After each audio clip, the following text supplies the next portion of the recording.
Geek Therapy Radio.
Welcome in to the Geek Therapy Radio podcast. Who am I? I forgot. No, I didn't. I'm your mental curator, Johnny Hamburger. Thank you for joining me for the podcast today. Has there ever been something for maybe your childhood, some sort of toy, some sort of hobby that you remember that you really loved, and every so often in your life you remember it and you remember it fondly? But the catch is, you cannot remember what it's called, or even worse, that they don't sell what you need to participate in that hobby anymore. But more likely, you just forgot what it was called. It's something that you spent many hours doing as a kid. You remember going into Walgreens, and maybe I'm making it too applicable to me, so I'll just change the example over to specifically to me. But I remember early 90s, I would say, around this time that I'm talking about. We'll go into Walgreens, and I would look for these cars, and I'll describe what it is, because I've stumbled upon it again, and that's what I want to share with you. But it was these cars that were powered by 2 AA batteries. They were very simple, but they were very fast.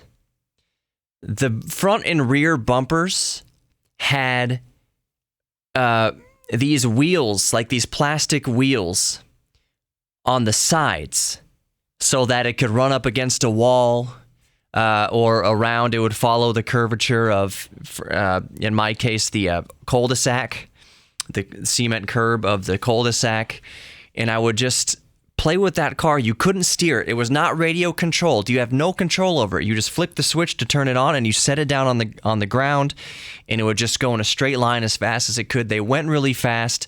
They were very durable. I used to run it over dirt. I used to run it over the grass. I used to run it all over the driveway and through little puddles of water and everything. But for the life of me, I couldn't remember much about it. I remembered that there was a battery compartment on the bottom. Was there a battery compartment on the bottom? I remember that the whole shell of the car, like the chassis and then the top body shell, came apart. Maybe that's where the batteries went, and it was under that shell. And I just had so much fun with that toy. I had a track. I remember that you could get a track separately, and it was a pretty big track. It was very simple, flimsy plastic, and it joined together, I think, just with tape. I don't recall there being any sort of connectors in this particular setup.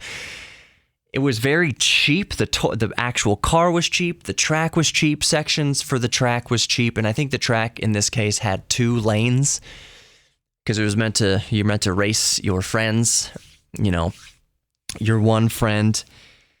And it was so cool having fun with that toy and experimenting with that toy, setting up the track in different configurations. The most fun was to do it in a figure 8, because the middle of the track wouldn't have the lane dividers, and you would just wait and let the cars run around the track and wait until they crash into each other. You know what's crazy? As I'm describing it right now, I can smell it. I can smell the plastic, and I can smell the electric motor, and I could smell the rubber of the tires. That's crazy how memories like that hit you, especially smells. Like you remember, you can remember the smell of your grandmother's kitchen. You can remember the smell of your mother's apple pie. You can remember the smell of like the detergent your mom used when you were a kid. I can't remember that specific example, but you remember smells like that, these kind of good smells. I remember the smell of toys. And it just hit me like a ton of bricks that I remember vividly.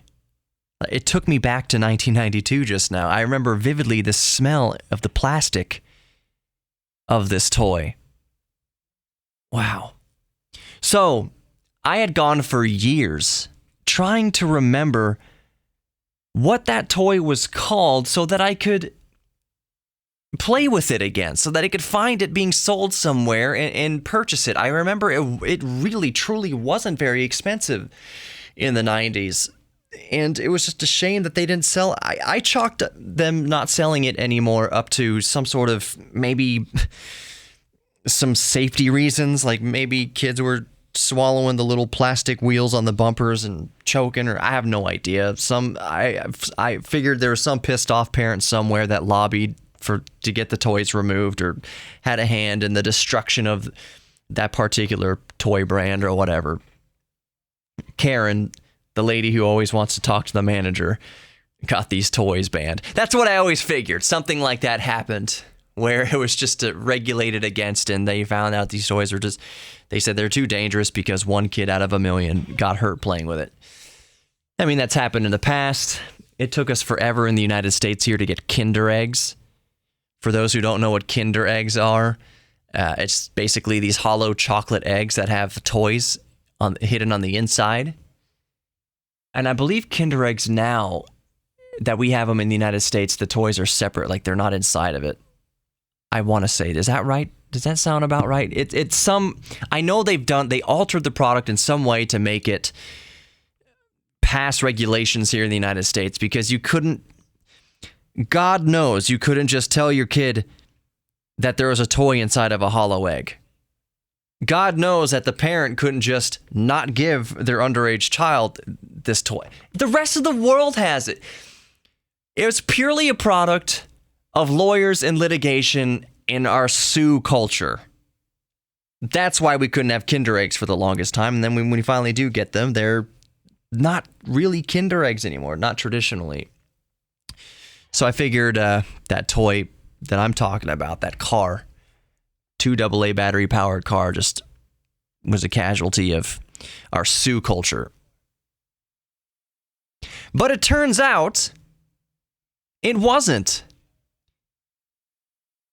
The particular toy, the hobby I'm talking about, is called Mini 4WD, or Mini 4-Wheel Drive. And I know there are probably some of you listening right now who have known about this for years.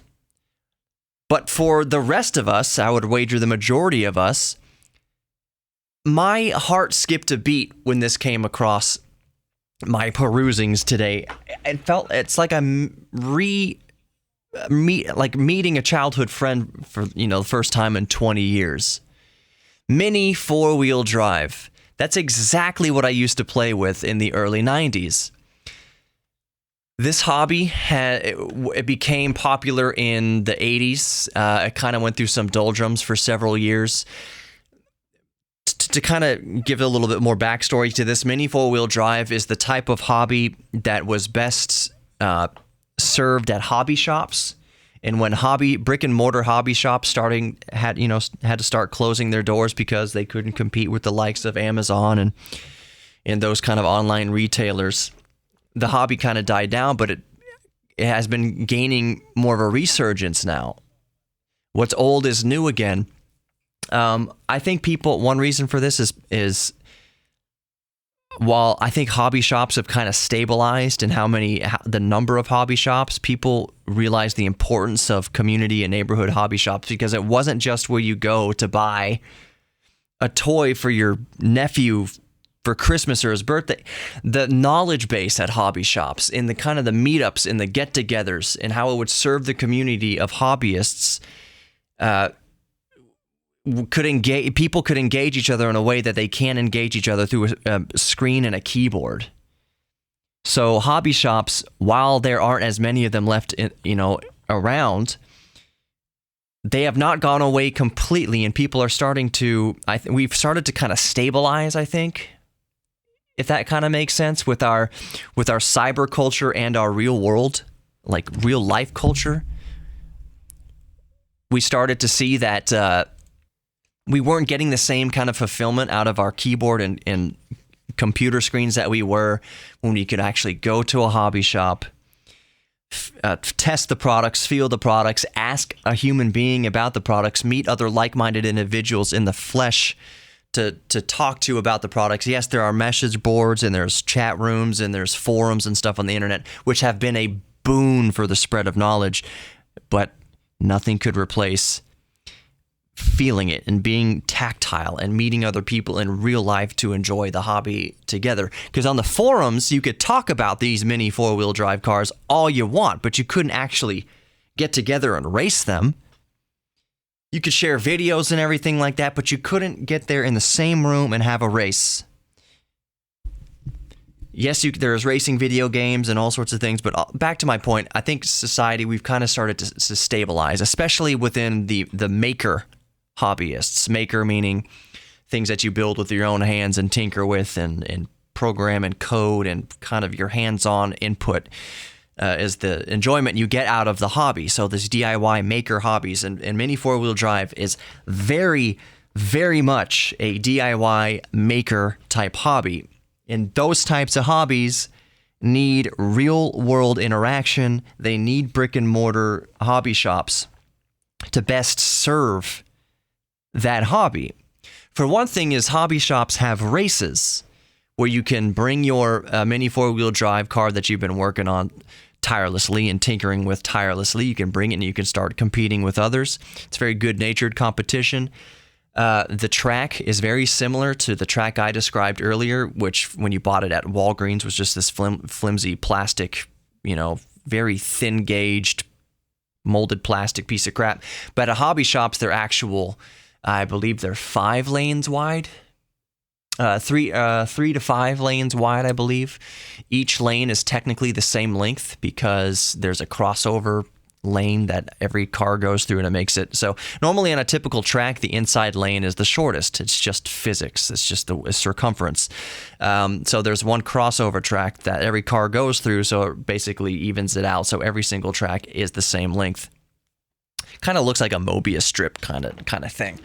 But anyway, so the hobby shops will set up their track uniquely. They will not let any competitor see the track beforehand. They will just say, we're having a race on this day. Show up. You can show up an hour or two early and practice on the track, but you will have no prior knowledge of the track's design and layout until you actually lay your eyes on that race day.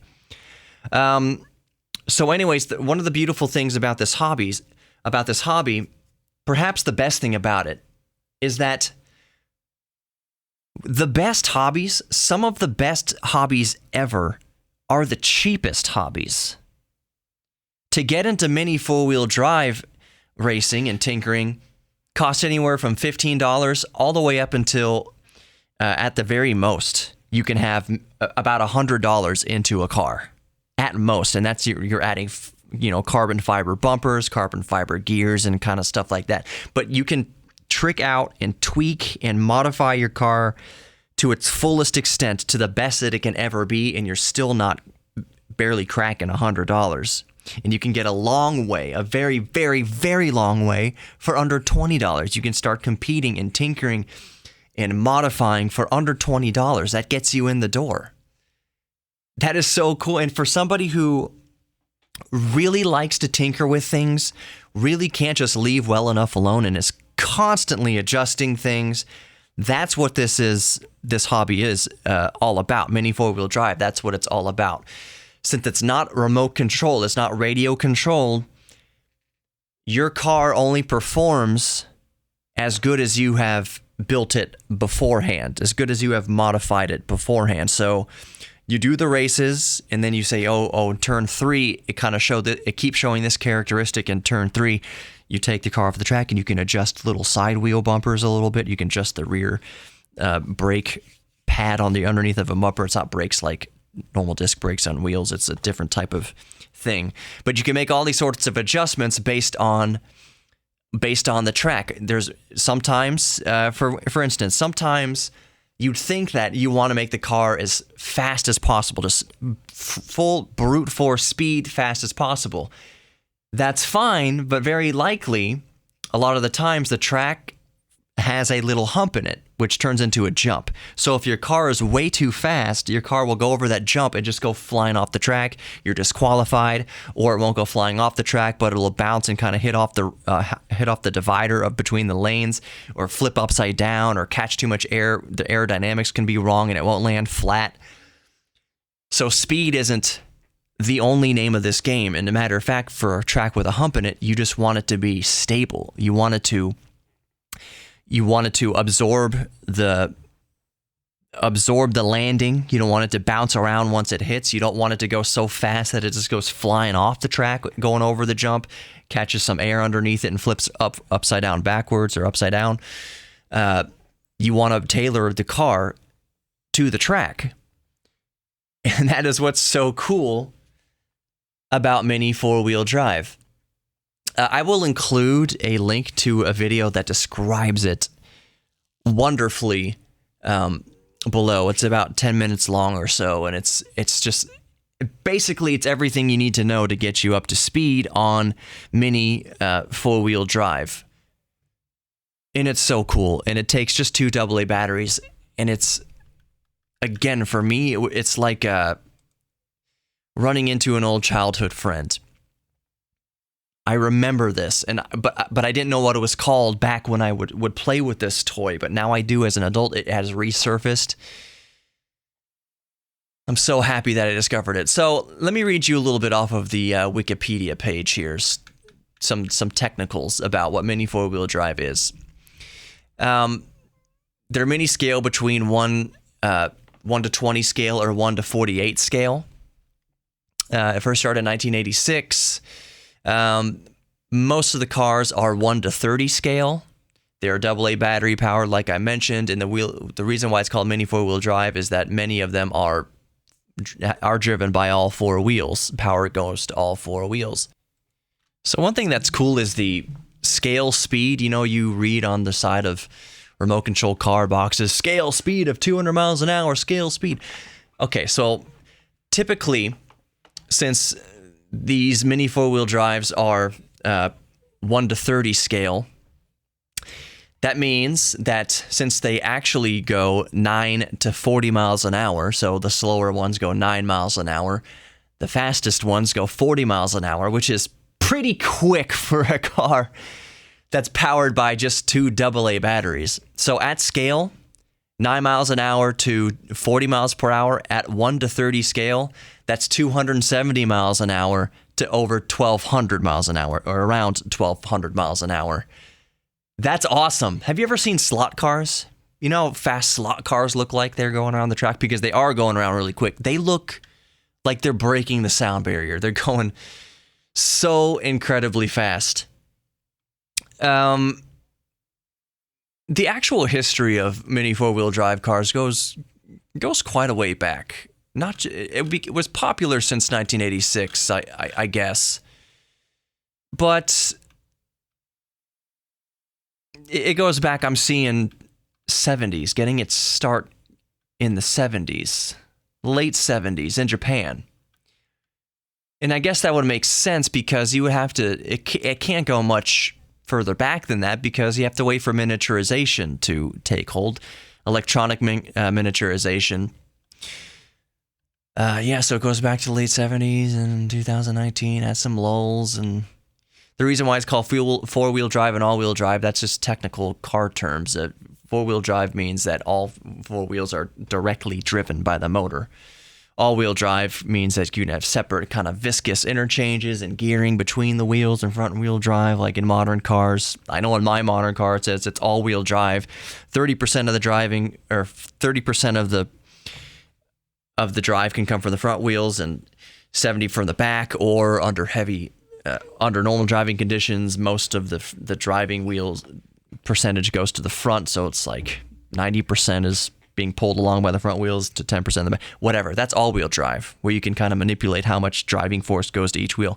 Four-wheel drive, it's just you got the same amount of torque going to all four wheels at the same time. Wow, what a cool hobby. My wife is going to hate me, but my cats are going to love me. Actually, Jack might be scared by it. I am so glad I stumbled across this mini four-wheel drive. I will include all the links in the podcast description, of course, to get you, if that sounds like something you're interested in, get you started along your way. To reiterate, one of the best parts about this hobby is that it's cheap. That $15 well gets you in the door. And really at most, if you only have one car, like per car, it could be $100. So there are hobbies that if you want to get the best of the best, for instance, if you're an audiophile, you can spend hundreds of thousands of dollars easily on setting up perfect speakers and amplifiers and audio converters, and you could be suckered into buying $1,000 3-foot cable because it has lower oxygen than other cables and blah, blah, blah. Hundreds of thousands of dollars with a lot of hobbies. PC gaming, hundreds of dollars, thousands of dollars easily.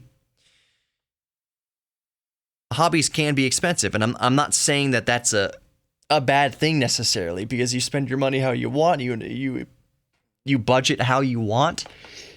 But it's just cool that this hobby is, sorry, I yawned a little bit, is so accessible. And one of the things that's so accessible about it, as you'll see in the video that I'll link below, is that it appeals to an extremely wide variety of participants and hobbyists. You can be under 12 years old, you can be a child and get into it and have a really good time. You can be an adult. As one thing they mentioned in the video is that very often you'll find a full-grown adult, parents, men and women, competing against children. It's kind of it has that appeal, and it's extremely diverse as far as gender is concerned. Boys and girls, and a lot of different demographics participate in this. And I think one reason that is because it's so customizable. You can customize your car to look however you want, to be official for certain races. Of course, each race is going to have its own guidelines, kind of like Pine Derby racing, the Boy Scouts and Pine Derby racing and stuff like that, Pine car racing. So each race is going to have its specific parameters, but you can do a whole lot within those parameters. And you can have your own personal car that can be customized however you want. Something that's not official for racing, but you can have it custom. You can have the Millennium Falcon going around the track. You can have an X-Wing going around the track. It kind of looks silly with wheels, but you get what I'm saying. You can modify it however you want. I would probably modify mine to look like a skateboard or a hoverboard. Ooh, maybe just hide the wheels. Actually, that wouldn't quite. Anyways, you can modify it to look however you want. I'm so glad I came across mini four-wheel drive again. So I think I'm going to start wrapping up the podcast tonight there, because I am off to Amazon and eBay and going to look into this. Honey, if you're listening, I'm not promising that I'm buying anything. I'm just looking, window shopping. I window shop for PC build. I was going to talk about that a little bit today. I delidded my Intel Core i7 4790K CPU. I took the heat spreader off the top of it because my temps weren't right. And I thought that the TIM, or the thermal interface in there, it was kind of breaking down. I've had this CPU since 2014, I think, is when the 4790K came out. I've been rocking it for a long time. That's plenty of time for thermal paste to kind of break down and get brittle. And that's kind of a neat story there. But anyway, so the reason I'm being brave in that delidding is I do have future plans in the near future to upgrade my main workstation PC. I'm going to go AMD Ryzen this time. It's going to be a little beast of a machine, but I'm window shopping the parts. I'm not buying anything right now. It's just fun to put your PC parts list together and just daydream and price and see what you need to sell to offset the price and blah, blah, blah. So when it comes to mini four-wheel drive, I'm just looking. $15. $15 gets you in the door, and I love tinkering. So and it's already a toy that I had as a kid, and I adored and loved and forgot about until it was revealed to me today. Mini four-wheel drive. Thanks for listening to the Geek Therapy Radio podcast this evening. Be good to yourselves and others. Know that we are all geeks about something, so embrace your inner geek. Know that you are worthy of love. I say that at the end of every podcast, every broadcast. I say these things because I mean these things. They're not just coming out of my mouth meaninglessly. The sentiment is always there every time I say it. We're all geeks about something. Embrace your inner geek, because I think that is a good tool towards growing your own self-respect and growing in the fact and the realization and just embracing that you are worthy of love. The path to that is to start learning to love yourself. It's very easy to love others and be good to others. That's very good. That's extremely important. But I think true, genuine love starts with yourself and just self-respect. And that's so hard to work on. Nothing worthwhile is easy. No pursuit that's worthwhile is easy. So it's very hard. The pursuit to know your own worthiness, the pursuit to have respect for yourself is difficult. So therefore, I think it's a worthy endeavor just to chip away each day at realizing our own self-worth. I think it can make it easier to love others also. I know I'm wrapping up Geek Therapy Radio. I hate the term losing faith in humanity, or I've lost faith in humanity, or this notion that humans are terrible. This idea that humans are just parasites on this world and devaluing human life to such an extent that you hate humanity. I don't like that, because when I read people saying that or hear people saying that, I hear them saying that they hate themselves, and that breaks my heart. Saying that you hate humanity or lost faith in humanity is like a self-projection. Like that means like you don't love yourself, or it's all the easier not to love yourself if you equate yourself as this human parasite on this world. Oh, pollution and global warming and all these things and the terrible things that humans do to each other. Evil gets all the press, but it is not the majority. The majority of people and the majority of human interaction is good. It far outweighs the evil.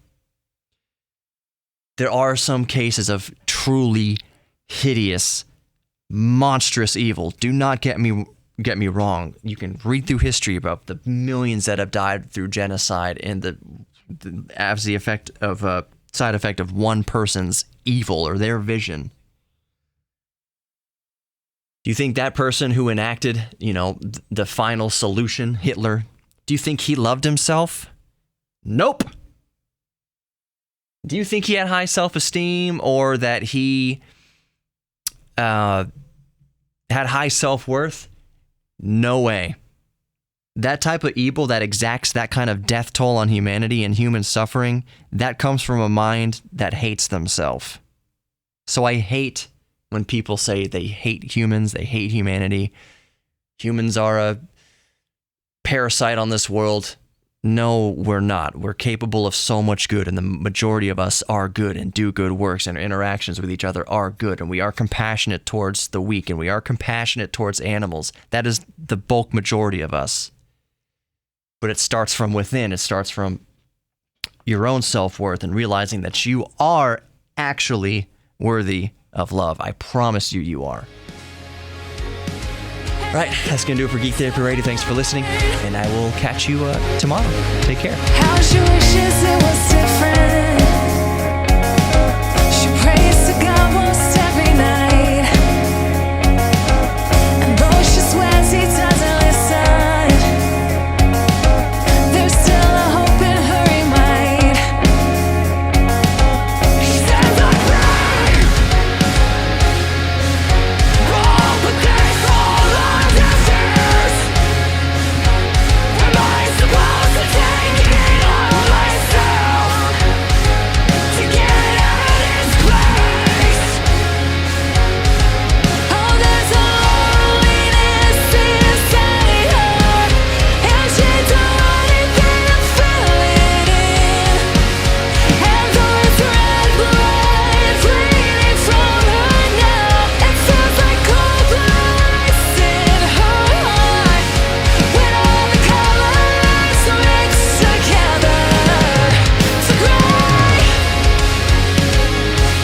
Therapy Radio, Saturday night at 10 on KPRC 950. Or listen anytime on our iHeartRadio app.